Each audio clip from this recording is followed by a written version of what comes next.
الحمد للہ وحدہ والصلاة والسلام علی من لا نبی بعدہ وعلى آلہ واصحابہ الذین اوفوا عہدہ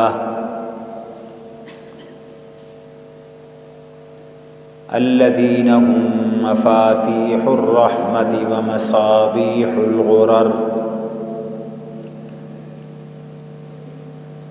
ونشهد أن لا إله إلا الله وحده لا شريك له ونشهد أن سيدنا ومولانا محمدا عبده ورسوله صلى الله تعالى عليه وعلى آله وأصحابه وأزواجه وأتباعه وذرياته أجمعين أما بعد فأعوذ بالله من الشيطان الرجيم بسم الله الرحمن الرحيم إن أول بيت وضع للناس للذي ببكة مباركا وهدى للعالمين فيه آيات بينات مقام إبراهيم ومن دخله كان آمنا ولله على الناس حج البيت من استطاع إليه سبيلا ومن كفر فإن الله غني عن العالمين وقال تبارك وتعالى في موضع آخر وأذن في الناس بالحج يأتوك رجالا وعلى كل ضامر يأتين من كل فج عميق وقال رسول الله صلى الله عليه وسلم أيها الناس قد فرض عليكم الحج فحجوا وقال رسول الله صلى الله عليه وسلم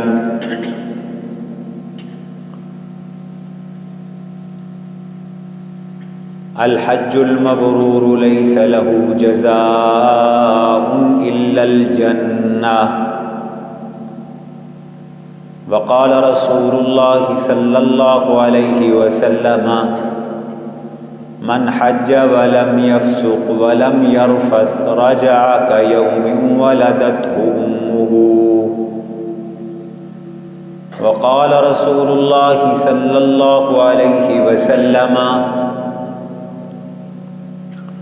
من لم يمنعه من الحج حاجة ظاهرة أو مرض حابس أو سلطان جائر فمات ولم يحج فليمت إن شاء يهوديا وإن شاء نصرانيا وقال رسول الله صلى الله عليه وسلم تابعوا بين الحج والعمرة فإنهما ينفيان الذنوب كما ينفي الكير خبث الحديد أو كما قال رسول الله صلى الله عليه وسلم صدق الله وصدق رسوله النبي الكريم ونحن على ذلك لمن الشاهدين والشاكرين والحمد لله رب العالمين اللهم صل على محمد وعلى آل محمد كما صليت على إبراهيم وعلى آل إبراهيم إنك حميد مجيد اللہم بارک علی محمد وعلی آل محمد کما بارکت علی ابراہیم وعلی آل ابراہیم انک حمید مجید۔ عزیزان گرامی،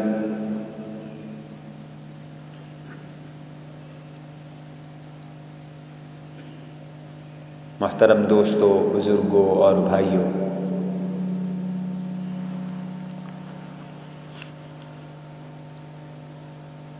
چونکہ ان دنوں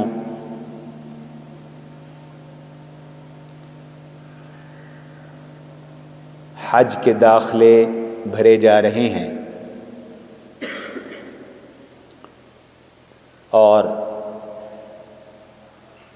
حج کی تیاری شروع ہو رہی ہے، حج کے ارادے بن رہے ہیں۔ اگرچہ یہ حج کے مہینے اور حج کے ایام نہیں، لیکن ہمارے ملک کے قانون کے مطابق حج سے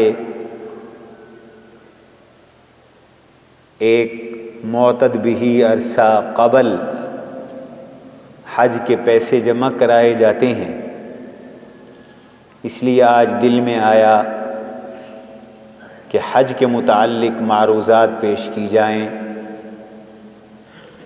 حج کے کیا مقاصد ہیں، حج کے کیا فوائد ہیں، اور حج کن پر فرض ہے، اور حج کی حیثیت کیا ہے۔ یاد رکھیے کہ حج اسلام کے 5 ارکان میں سے ایک ایسا رکن ہے کہ جو زندگی بھر میں ایک بار ادا کرنا فرض ہے۔ حج صرف زندگی میں ایک بار فرض ہے، اس کے بعد اگر کوئی حج کرتا ہے تو وہ نفلی حج ہوتا ہے۔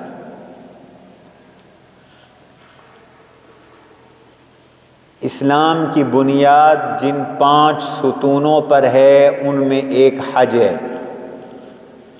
بنی الاسلام علی 5، شہادت ان لا الہ الا اللہ وان محمد الرسول اللہ، دوسری چیز واقام الصلاۃ، تیسری چیز وایتاء الزکاۃ، چوتھی چیز وصوم رمضان، اور 5ویں چیز فرمایا وحج البیت ان استطعت الیہ سبیلا۔ بیت اللہ کا حج کرنا بھی اس پر فرض ہے جو حج کی استطاعت رکھتا ہو راستے کے حوالے سے، یعنی اس کے پاس آنے جانے کے اخراجات موجود ہوں، آنے جانے کے قابل ہو، تندرست ہو، اعضاء اس کے سلامت ہوں، اور آنے جانے کا اور گھر اہل و عیال کا، بیوی بچوں کا خرچ اس کے پاس موجود ہو، اور ایسا کوئی قرض بھی نہ ہو کہ جو قرض ان چیزوں میں رکاوٹ ہو، تو ایسے شخص پر حج فرض ہو جاتا ہے۔ اللہ تعالیٰ نے اس کی فرضیت کو قرآن کریم میں بیان کیا۔ میں نے آیت تلاوت کی، وَلِلَّهِ عَلَى النَّاسِ حِجُّ الْبَيْتِ مَنِ اسْتَطَاعَ إِلَيْهِ سَبِيلًا، جو استطاعت سبیل رکھتا ہے، فرمایا اس پر اللہ کے لیے لازم ہے کہ وہ حج بیت اللہ کرے۔ قرآن نے اس کی فرضیت کو بیان کیا، صریح الفاظ میں جناب رسول اللہ صلی اللہ علیہ وسلم نے اس کو بیان کیا، اس کو اسلام قرار دیا۔ الاسلام ان تشہد ان لا الہ الا اللہ وان محمد الرسول اللہ۔ اسلام یہ ہے کہ تو دل سے اس بات کی گواہی دے کہ اللہ وحدہ لا شریک ہیں، وہ اپنی توحید کے ساتھ موجود ہیں، وحدہ لا شریک ہیں، ان کی ذات میں، صفات میں، افعال میں کوئی دوسرا نہیں ساجھی، کوئی دوسرا شریک نہیں ہے۔ اور نماز قائم کرنا، وَإِقَامُ الصَّلَاةِ وَإِيتَاءُ الزَّكَاةِ، نماز قائم کرنا، زکوٰۃ دینا، رمضان کے روزے رکھنا اور حج بیت اللہ کرنا۔ گویا کہ جس نے حج نہیں کیا اس کا اسلام مکمل نہیں ہے، اس کا دین پورا نہیں ہے، اس کا اسلام پورا نہیں ہے۔ جس نے حج نہیں کیا استطاعت کے باوجود، استطاعت قرآن نے شرط لگا دی، اس لیے ہر کسی پہ حج فرض نہیں ہے۔ حج فرض ہے اس عاقل اور بالغ مسلمان پر جو سلامت اعضاء والا ہو، جو چلنے کے قابل ہو، جس کے اعضاء صحیح سلامت ہو اور حج کا خرچ اٹھا سکتا ہو اور پیچھے اپنے اہل و عیال کا خرچ اٹھا سکتا ہو اور پہلے حج نہ کیا ہو، بلوغ میں بالغ ہونے کے بعد حج نہ کیا ہو تو اس پر حج فرض ہے۔ اور اگر یہ شرائط نہیں پائی جاتی تو گھبرانے کی ضرورت نہیں، پھر آپ پر حج فرض نہیں ہے۔ تو اسلام کی تکمیل حج کے ساتھ ہے۔ اگر حج نہیں کیا تو اسلام مکمل نہیں ہے، حج نہیں کیا تو ایمان مکمل نہیں ہے، حج نہیں کیا تو دین مکمل نہیں ہے۔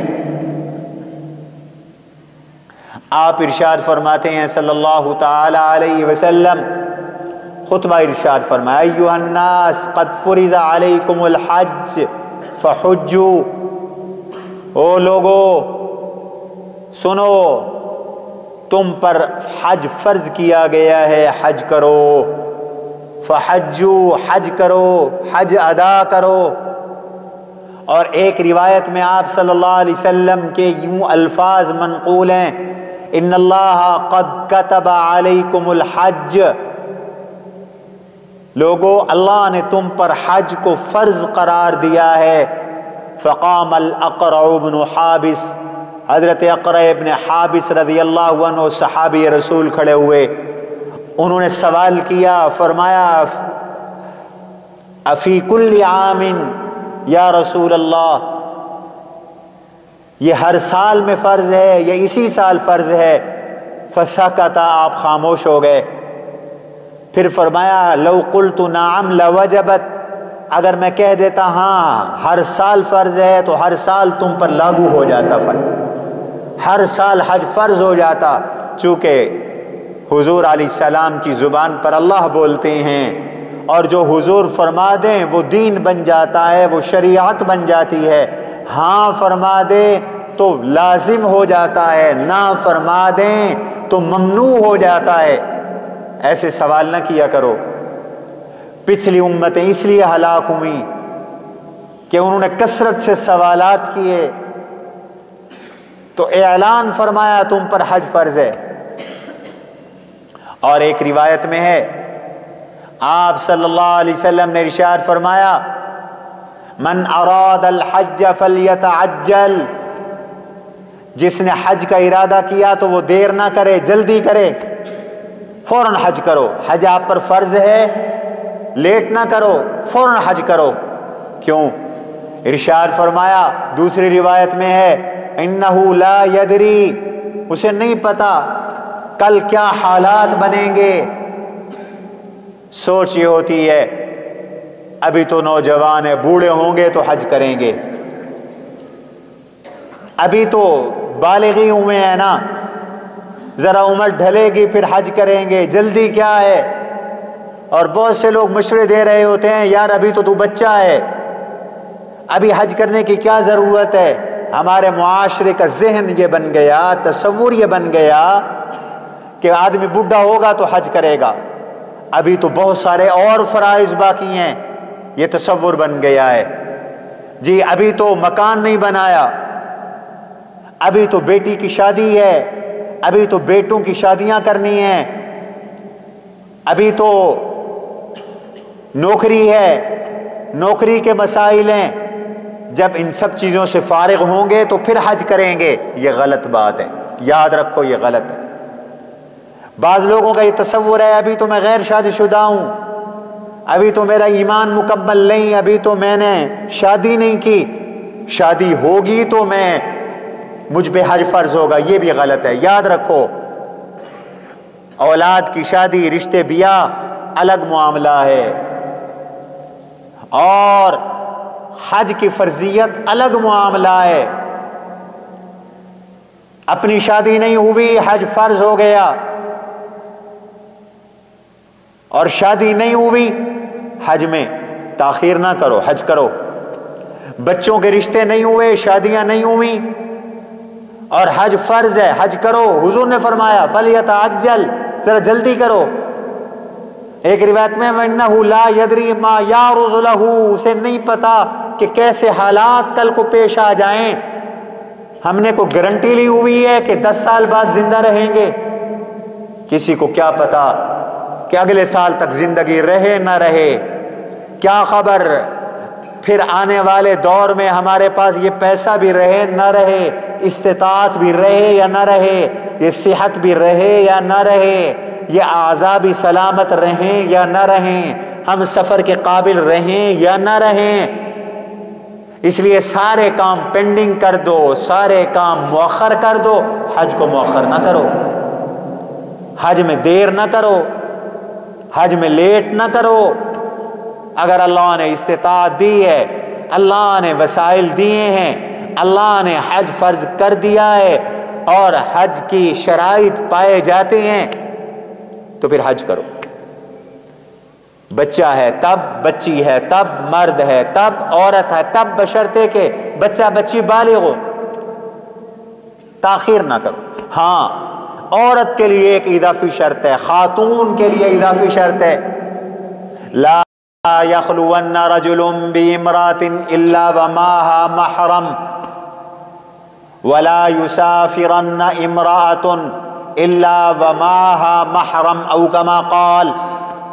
آپ ارشاد فرماتے ہیں کوئی اجنبی مرد اور عورت خلوت میں نہ بیٹھے، تنہائی میں نہ بیٹھیں، یہ حرام ہے۔ غیر محرم عورت کا غیر محرم مرد کے ساتھ تنہائی میں بیٹھنا، تنہائی میں باتیں کرنا، گپ شپ لگانا، فرمایا یہ خلوت حرام ہے۔ اگر نامحرم کے ساتھ گفتگو کی ضرورت پیش آئے، ملنے کی ضرورت پیش آئے تو محرم بیچ میں موجود ہو، الا ومعها محرم، ایسا رشتہ دار، بچی کا، خاتون کا ایسا رشتہ دار جس کے ساتھ اس کا نکاح حرام ہے، جیسے باپ، بھائی، بیٹا، بھتیجا، بھانجا، اولاد کی اولاد یعنی پوتا، نواسا، دادا، پردادا، یہ محرم ہیں، محرم بیچ میں موجود ہو، ورنہ خلوت اختیار نہ کرے کوئی عورت کسی مرد کے ساتھ۔ یہ کزن، چچا زاد بھائی بھی نامحرم ہے، اس کے ساتھ بھی خلوت اختیار کرنے کی اجازت نہیں ہے۔ چچے کا بیٹا، ماموں کا بیٹا، خالہ کا بیٹا، یہ جو آج کل یہ کزن کا معاشرہ بن گیا ہے، یہ سب سے زیادہ خطرناک ہے، عزتوں کے لیے خطرہ ہے۔ دیور اس سے بھی شرعاً پردہ ہے، یہ عزتوں کے لیے خطرہ ہے۔ حضور علیہ السلام نے تو فرمایا الحم والموت، دیور موت ہے، یہ گھر کا چور ہے، اس کو جو مواقع میسر ہیں وہ کسی اور کو میسر نہیں، اس لیے فرمایا دیور سے بھی پردہ ہے۔ تو ارشاد فرمایا کوئی خاتون کسی اجنبی مرد کے ساتھ، نامحرم مرد کے ساتھ خلوت اختیار نہ کرے۔ آج جو معاشرے میں تباہی ہے، بربادی ہے، گھر اجڑ رہے ہیں، فساد ہی فساد ہے اور ہر بندہ پریشان ہے، اس کا واحد سبب یہ ہے کہ آج مردوں اور اجنبی عورتوں کا اختلاط بڑھ گیا، چاہے وہ اختلاط مجلس کی شکل میں ہو، چاہے تعلیم کی شکل میں ہو، چاہے موبائل پر رابطوں کی شکل میں ہو، اس وجہ سے فساد آ گئے۔ اور جب بے حیائی پھیلتی ہے، فحاشی کا عروج ہوتا ہے، بدکاری اور زنا کا دورہ ہوتا ہے، پھر حضور صلی اللہ علیہ وسلم ارشاد فرماتے ہیں پھر وبائیں آتی ہیں، پھر وبائی امراض پھیلتی ہیں۔ جس قوم کے اندر سود عام ہو جائے اس قوم میں موتیں کثرت سے آتی ہیں، جس قوم میں بے حیائی پھیل جائے اس قوم میں وبائیں کثرت سے آتی ہیں، انہونی بیماریاں وبا کی شکل میں آتی ہیں۔ آج دیکھ لو معاشرے میں نے پچھلے جمعے بھی اشارہ کیا تھا، چائنا سے کرونا وائرس نکلا، کنٹرول میں نہیں آیا، 1000 سے اوپر بندے مر گئے، نئی بیماری نکل آئی ہے۔ دنیا اس پہ تو کام کر رہی ہے کہ کیسے روکیں، علاج کیسے کریں۔ 8 دن کے اندر چائنا نے اسپتال بنا دیا، ارے ایک بیماری کو روکو گے، علاج کرو گے، 10 اور پیدا ہوں گی، اس لیے کہ وہ ناراض ہے۔ جو اصل علاج ہے وہ کرو، اپنے اپنے گھروں میں کرو، اپنے اپنے ملکوں میں کرو، جس کے ہاتھ میں ملک ہیں وہ ملک میں وہ علاج کریں، جو اپنے خاندان کا سربراہ ہے وہ خاندان کا میں علاج کرے، جو گھرانے کا سربراہ ہے وہ اپنے گھرانے پہ کنٹرول کرے۔ فحاشی کو روکو، بے حیائی کو روکو، بدکاری کو روکو۔ آج تو یہ گناہ ہی نہیں سمجھا جاتا، برا ہی نہیں سمجھا جاتا۔ غیرت ختم ہو گئی ماں باپ سے، کسی کی بچی اچھا ڈانس کر لیتی ہے تو وہ خوش ہوتا ہے، میری بیٹی اداکارہ بن گئی، غیرت کا جنازہ نکل گیا ہے۔ پتہ ہوتا ہے میری بیوی کیا کر رہی ہے، میری بیٹی کیا کر رہی ہے، اور پھر بھی آدمی چپ رہے تو اس کو شریعت کے اصطلاح میں دیوس کہتے ہیں، اس کو دیوس کہتے ہیں۔ اور حضور صلی اللہ علیہ وسلم نے فرمایا دیوس پر سب کی لعنت ہے، یہ لعنت کا مستحق ہے۔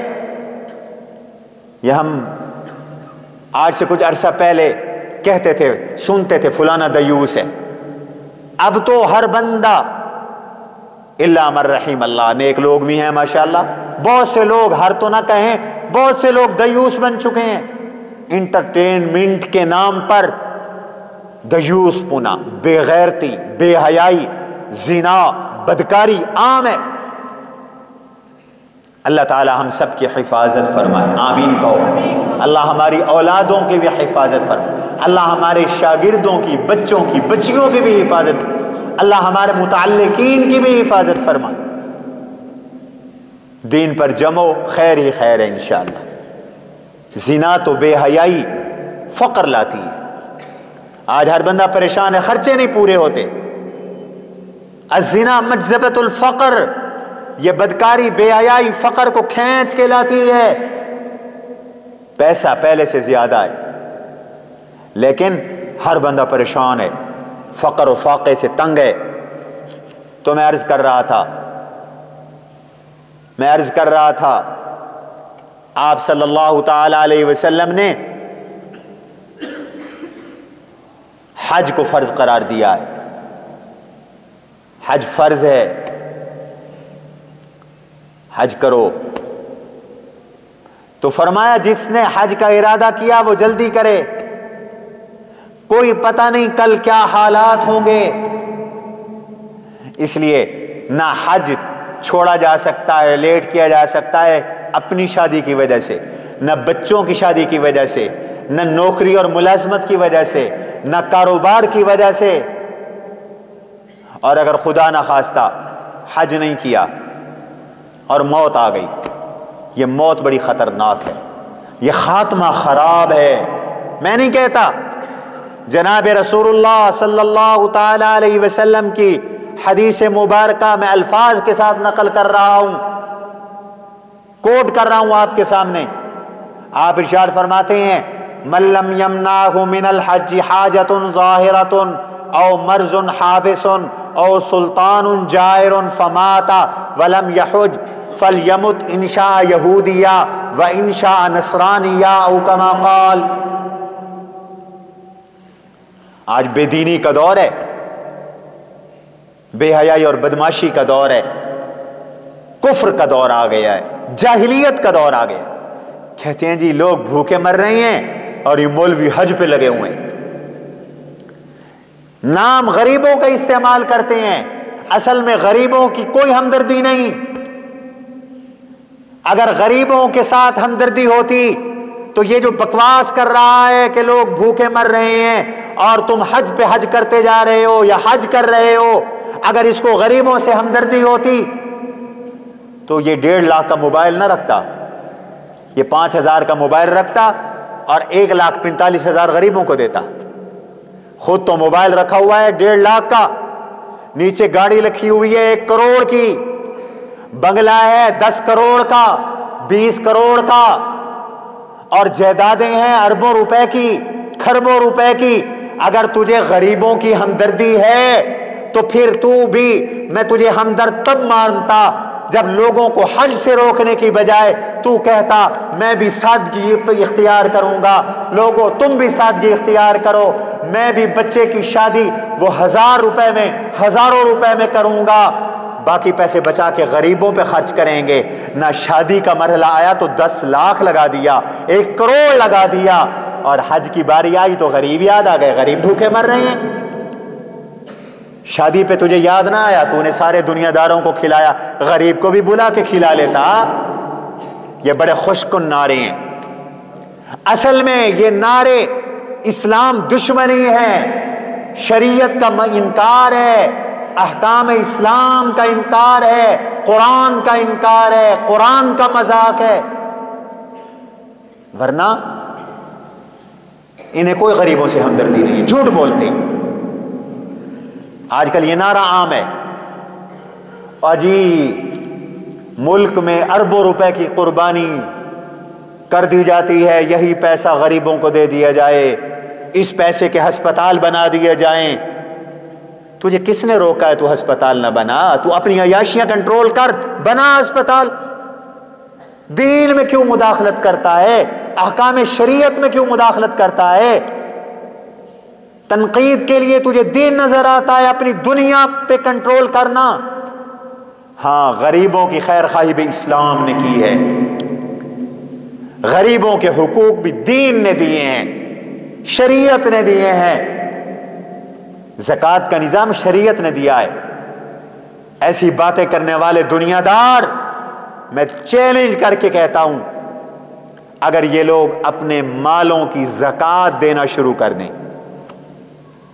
پاکستان کے تمام صاحب حیثیت لوگ جن پر زکوٰۃ فرض ہے، خدا کی قسم اگر وہ زیادہ نہ دیں، اپنی زکوٰۃ دے دیں، میں گارنٹی کے ساتھ کہتا ہوں پاکستان میں کوئی غریب نہیں رہے گا. کسی مدرسے کو چندہ کرنے کی ضرورت نہیں ہوگی. کوئی مسجد بنانے کے لیے اگر مسلمان دین پہ آ جائیں، زکوٰۃ کا پیسہ تو مسجد پہ نہیں لگتا، لیکن خود بخود یہ مسجدیں بھی بنیں گی، مدرسے بھی چلیں گے، یتیم خانے بھی چلیں گے، کوئی غریب نہیں رہے گا. تم زکوٰۃ پر تو آ جاؤ. ایسے ہی آج عورتوں کے حقوق کی بات ہے، تیاریاں کی جا رہی ہیں، عورتیں مارچ کریں گی، میرا جسم میری مرضی. آج یہ دن بھی ہمیں دیکھنے تھے، ایسی لونڈیاں چھوکریاں پیسے دے کر سڑکوں پہ لائی جا رہی ہیں جو کہتی ہیں کہ میرا جسم ہے، میں زنا کروں تو مجھے کیوں باپ روکتا ہے، مجھے کیوں میرا بھائی روکتا ہے، مجھے کیوں میرا شوہر روکتا ہے.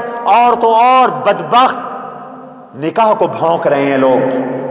پچھلے سال بھی ایک بڈھا شیطان، فرتوت، لانتی انسان، اس نے کہا جب سے یہ نکاح آیا ہے عورتوں پہ ظلم شروع ہوا ہے، نکاح ختم کرو. یہ عورت کو بازار کا مال بنانا چاہتے ہیں، آباد نہیں کرنا چاہتے. انہیں عورتوں کے حقوق بڑے یاد آتے ہیں. اور جب ہم کہتے ہیں ہم بھی تمہارے ساتھ ہیں عورتوں کے حقوق کے لیے، آؤ اسمبلی میں قانون پاس کرو کہ ہر عورت کو وراثت میں حق ملنا ضروری ہوگا، اور جو ذمہ دار، سرمایہ دار، دکاندار، جو پیسے والا اپنی بیٹی کو وراثت سے محروم کرے، اپنی بہن کو وراثت سے محروم کرے، اس کو جیل میں بند کر دو، اس پہ تیار نہیں ہے۔ ویسے عورت کے حقوق کا نعرہ ہے صرف عورت کو اپنی ہوس کا نشانہ بنانے کے لیے، صرف عورت کو اپنی خواہشات کی تکمیل کا ذریعہ بنانے کے لیے، عورت کے خیر خواہ نہیں ہے۔ اگر تم عورت کے خیر خواہ ہو تو کھڑے ہو جاؤ، اسمبلی میں بل پاس کرو، جتنے اراکین اسمبلی بیٹھے ہیں، جتنے افسران ہیں، جتنے بیوروکریٹ ہیں، سب کا خاندان کا ریکارڈ نادرہ میں موجود ہے، انکوائری کرو کس کس نے اپنی بیٹی کو وراثت سے محروم کیا ہوا ہے، کس کس نے اپنی بہن کو حصہ نہیں دیا، ان سب کو جیلوں میں بند کر دو، ہم تمہارے ساتھ ہیں۔ یہ ہے اصل عورت کی خیر خواہی۔ لیکن وراثت نہ ملے، عورت کو ملازمت ملے، وراثت نہ ملے، اس کو نوکری ملے، وہ بس کی کنڈکٹر بنے، وہ ٹیلی فون آپریٹر بنے، وہ دکان پہ بیٹھ کر سودے بیچے، تاکہ بھوکی نظریں اس کو تاڑیں، تاکہ ہوس کے درندے اسے اپنی درندگی کا نشانہ بنائیں، تاکہ دین کا مذاق اڑے، تاکہ غیرت ختم ہو، معاشرے سے حیا ختم ہو۔ نعرہ کچھ ہے، مقاصد کچھ ہے۔ اس لیے یہ بڑا گمراہ کن پروپیگنڈا ہے جی حج کی کیا ضرورت ہے، کسی غریب کو پیسے دے دو۔ ہم نے کب کہا غریب کو نہ دو، لیکن حج بھی کرو۔ آپ فرما رہے ہیں جس نے حج نہیں کیا، جس کو حج سے کسی عذر نے نہیں روکا، کسی شرعی ضرورت نے نہیں روکا، کسی بیماری نے نہیں روکا، تین چیزیں فرمائی، من لم یمنعہ من الحج حاجۃ ظاہرۃ، ایسی ضرورت جو اوپر چڑھ آئی جس کی وجہ سے حج نہیں کر سکتا، عورت کے ساتھ محرم نہیں ہے، مثال کے طور پر مرد کو گرفتار کر لیا، جیل میں چلا گیا، او مرض حابس، یا ایسی بیماری لگ گئی جس کی وجہ سے سفر کے قابل نہیں، او سلطان جائر، یا راستے میں کوئی ظالم بادشاہ ہے جو نہیں جانے دیتا، اگر یہ تین عذر ہیں تو گناہ نہیں ہے۔ اگر یہ تین عذر نہیں تھے اور مر گیا اور حج نہیں کیا، آقا فرماتے ہیں یہ یہودی ہو کے مر رہا ہے یا عیسائی ہو کے مر رہا ہے، اس کا خاتمہ ایمان پہ نہیں ہو رہا۔ فَلْيَمُتْ إِنْ شَاءَ يَهُودِيًّا وَإِنْ شَاءَ نَصْرَانِيًّا، رواہ الدارمی او کما قال، یہ یہودی ہو کے مر رہا ہے یا بولو بھائی عیسائی ہو کے مر رہا ہے، اس کا خاتمہ یہ یہودیت پر ہے یا اس کا خاتمہ عیسائیت پر ہے، اس کا خاتمہ ایمان پر نہیں ہے۔ اس لیے حج فرض ہو گیا ہے تو حج کرو۔ باقی عام طور پر یہ ذہن کے اندر شیطان وسوسے ڈالتا ہے، دل میں وسوسے ڈالتا ہے، ذہن میں یہ خیالات آتے ہیں، اتنا پیسہ نکل جائے گا، غریب ہو جاؤں گا، فقر آ جائے گا۔ حضور نے فرمایا یہ بھی غلط ہے۔ سنو، تابعوا بین الحج والعمرہ، فرمایا حج کے بعد حج، عمرے کے بعد عمرے کرتے رہو۔ حضور فرماتے ہیں کرتے رہو، اور یہ الو کھڑے ہو گئے جی حج نہ کرو، عمرہ نہ کرو۔ تابعوا بین الحج والعمرہ، حج کے بعد حج اور عمرے کے بعد عمرہ، حج کے بعد عمرہ، عمرے کے بعد حج کرتے رہو۔ فَإِنَّهُمَا يَنْفِيَانِ الذُّنُوبَ فَقْرًا وَالذُّنُوبَ كَمَا يَنْفِي الْكَيْرُ خُبُثَ الْحَدِيدِ أَوْ كَمَا قَالَ، فرمایا دو فائدے ہوں گے تمہارے حج اور عمروں سے، دو فائدے ہوں گے۔ کتنے فائدے ہیں؟ دو فائدے۔ پہلا فائدہ فَإِنَّهُمَا يَنْفِيَانِ الذُّنُوبَ فَقْرًا وَالذُّنُوبَ، پہلا فائدہ تم سے فقر دور ہو جائے گا. حج سے فقر دور ہوتا ہے، عمرے سے فقر دور ہوتا ہے. فاقہ نہیں رہے گا، فقیری نہیں رہے گی، فقیری نہیں رہے گی. یہ بالکل ایسے ہے جیسے سود کے ساتھ بظاہر پیسہ آتا ہے، صدقے اور زکوٰۃ کے ساتھ بظاہر پیسہ جاتا ہے، لیکن معال اور انجام کیا ہے؟ ظاہر کی آنکھ دیکھتی ہے کہ سود سے پیسہ بڑھ رہا ہے، ایمان کی آنکھ دیکھتی ہے سود سے پیسہ گھٹ رہا ہے. کیوں؟ قرآن کہتا ہے یمحق اللہ الربا، اللہ سود کو مٹاتے ہیں. سود سے گھٹتا ہے مال، بے برکتی ہوتی ہے. اس وقت معاشرے میں دو طرح کے تاجر ہیں. کچھ تاجر وہ ہیں جو اپنے پیسے کے ساتھ کاروبار کر رہے ہیں، انہوں نے سود پر بینک سے قرضہ نہیں لیا، سود پر بینک سے قرضہ نہیں لیا. ایسے بھی ہیں لیکن تھوڑے ہیں، فیکٹریاں چلا رہے ہیں، ماشاءاللہ ملیں چلا رہے ہیں. ہم تو دعا کرتے ہیں اللہ ان کے رزقوں میں اور زیادہ برکت نصیب فرمائے. تم بھی آمین کہو. اس دور میں جو لوگ سود سے بچے ہوئے ہیں انہیں سلام کرنا چاہیے، ان کی استقامت کی دعا کرنی چاہیے. ایسے کاروباری ہیں، ہم ایسوں کو جانتے ہیں، تعلق والے ہیں. بہت سارے ایسے بھی کاروباری ہیں جنہوں نے لیمٹ منظور کروائی ہوئی ہے، جو بینک سے سود پہ پیسہ لے کر فیکٹریاں چلا رہے ہیں، ملیں چلا رہے ہیں، دکانیں چلا رہے ہیں، مکان بنا رہے ہیں. جو موجودہ ملکی حالات ہیں، آپ ان دونوں سے ملیں.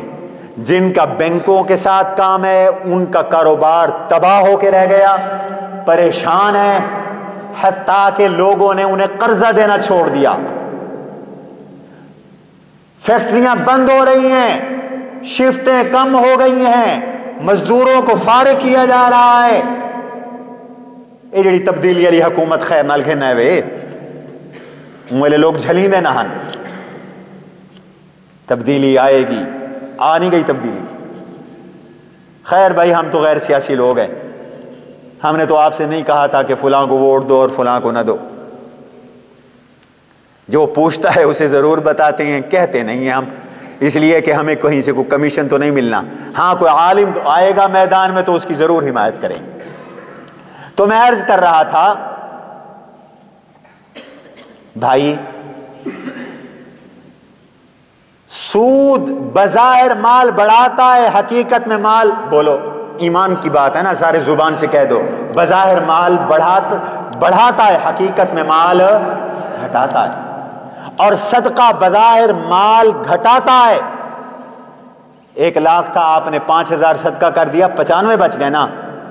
لیکن ایمان کی آنکھ دیکھ کر کہتی ہے نہیں، مال بڑھاتا ہے. چونکہ حضور نے قسم اٹھا کے فرمایا میں قسم اٹھا کے کہتا ہوں ما نقصت صدقۃ مالا قط، صدقہ مال کو کبھی نہیں گھٹاتا، صدقہ مال کو بڑھاتا ہے. بالکل ایسے حضور فرماتے ہیں حج کے بعد عمرہ اور عمرے کے بعد حج، یا حج کے بعد حج کرتے رہو. پہلا فائدہ کیا ہے؟ فقر دور ہوگا. بظاہر فقر بننا چاہیے، پیسہ جانا چاہیے، لیکن حضور فرماتے ہیں فقر کم ہوگا، کم ہوگا فقر، اللہ مال بڑھائے گا. میری جوانی تھی، میں ایک جگہ پڑھاتا تھا، تو ہمارے ایک بزرگ تھے مولانا اشرف صاحب رحمۃ اللہ علیہ، وہ اپنا تجربہ بتاتے تھے، پھر میں نے وہ تجربہ کیا. وہ فرماتے تھے میرا زندگی کا تجربہ یہ ہے کہ میں نے قرض اٹھا کر بھی اگر حج کیا یا عمرہ کیا تو اللہ نے قرض اتروا دیا. حج اور عمرے کا قرض اتر جاتا ہے. میں نے اس کا بارہا تجربہ کیا، بارہا. میرے خیال کے مطابق 15 کے قریب سفر تو اللہ نے میرے کرائے ہوں گے حج عمرے کے. اور میں فقیر آدمی ہوں، میری کوئی جائیداد نہیں، میرا کوئی بزنس کاروبار نہیں اس وقت تک.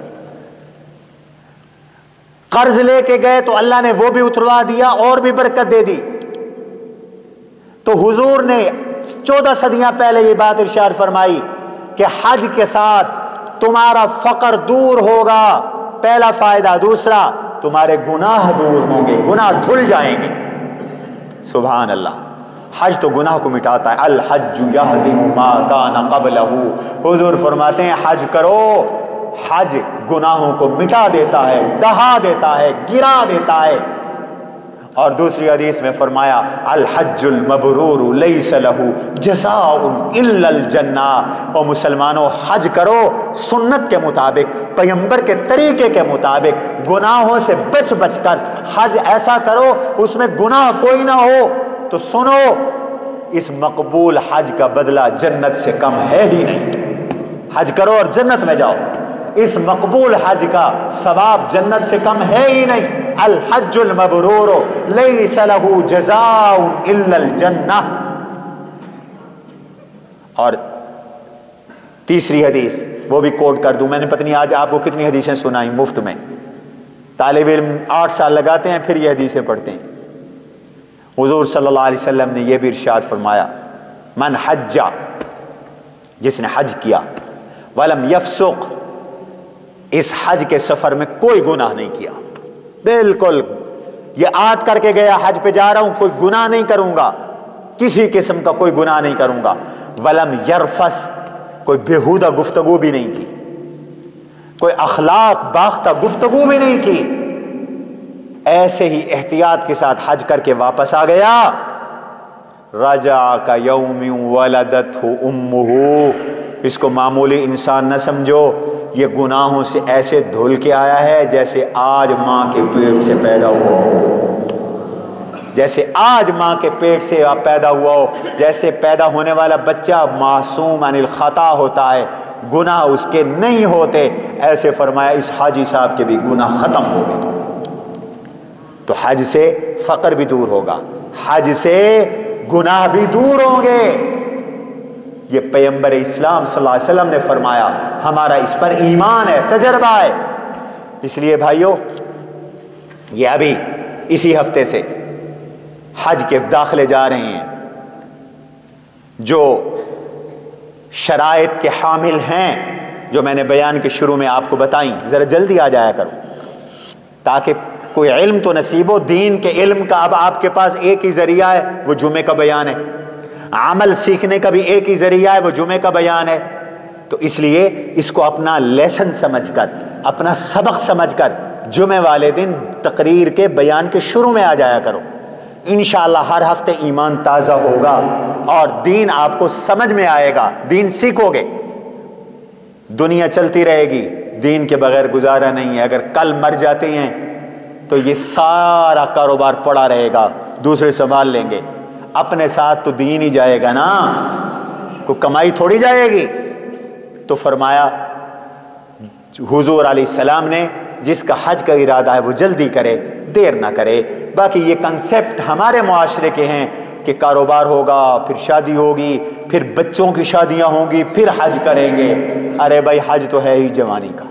بڑھاپے میں کیا حج کے آدمی نہ رمی جیمار کر سکے، نہ خود چل کر طواف کر سکے، نہ صفا مروہ کی سعی کر سکے، تو وہ کیسا حج ہے؟ وہ تو گزارے والا حج ہے. اصل حج تو یہی ہے کہ دوڑتے دوڑتے حج کرو. صحابہ تو پیدل حج کیا کرتے تھے اور قرآن نے اشارہ کیا وَأَذِّن فِي النَّاسِ بِالْحَجِّ يَأْتُوكَ رِجَالًا وَعَلَىٰ كُلِّ ضَامِرٍ يَأْتِينَ مِن كُلِّ فَجٍّ عَمِيقٍ. اللہ نے ابراہیم علیہ السلام سے فرمایا ابراہیم حج کا اعلان کرو کہ لوگوں حج کرو. ابراہیم علیہ السلام نے فرمایا مولا میری آواز پوری دنیا میں کیسے جائے گی؟ میں یہاں مکہ میں کھڑا ہوا ہوں، نہ ٹی وی کا زمانہ تھا، نہ ریڈیو کا، نہ نیٹ کا، نہ فون کا.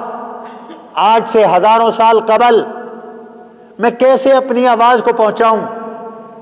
فرمایا میرے خلیل تم یہیں کھڑے ہو کر، یہ صفا پہاڑی پہ کھڑے ہو کر، ایک روایت میں آتا ہے صفا پہاڑی، ایک میں جبل ابی قبیس پہ کھڑے ہو جاؤ، پہاڑ پہ کھڑے ہو جاؤ اور اعلان کر دو کہ لوگوں حج کرو. اعلان کرنا تمہارا کام ہے اور پوری دنیا میں آواز پہنچانا مجھ رب العالمین کا کام ہے. ابراہیم علیہ السلام نے اعلان کیا ابراہیم علیہ السلام نے. اللہ نے پہاڑوں سے کہا نیچے جھک جاؤ، وہ نیچے ہو گئے. پوری دنیا میں اللہ نے ابراہیم کی آواز کو پہنچا دیا، ہماری روحوں تک بھی اس آواز کو پہنچا دیا. جب ابراہیم نے اعلان کیا تو ہر پتھر نے کہا لبیک اللہم لبیک، ہر ڈھیلے نے کہا لبیک اللہم لبیک.